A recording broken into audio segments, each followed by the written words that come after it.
Oggi ci troviamo a Cividale e vogliamo farvi vedere questa bellissima villa d'epoca.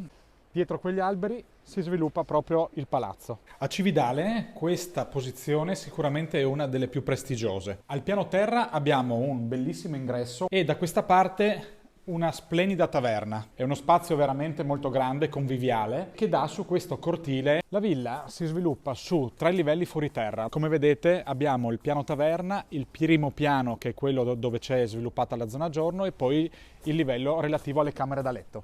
Anche i particolari, sia per quanto riguarda la scala che tutti i dettagli anche per quanto riguarda le murature, sono tutti originali. Qui troviamo la sala principale della casa, che è divisa da altri due ambienti, la zona pranzo e la zona studio, da due muri non portanti. Notate i dettagli per quanto riguarda il soffitto, i pavimenti originali e tutte le porte con i vetri anche originali. La casa, essendo sempre stata abitata, gode di ottima manutenzione, quindi a parte un'eventuale rinfrescata è davvero perfetta. Da questa parte accediamo alla sala da pranzo che affaccia su un balcone esterno che dà sul cortile. Qui invece troviamo la cucina che per dimensioni potrebbe essere paragonata quasi a una cucina industriale. Si affaccia sul balcone che si collega con la sala da pranzo e come vedete l'affaccio è davvero bellissimo perché abbiamo una visuale sul cortile ma anche su Cividale, sulla zona storica.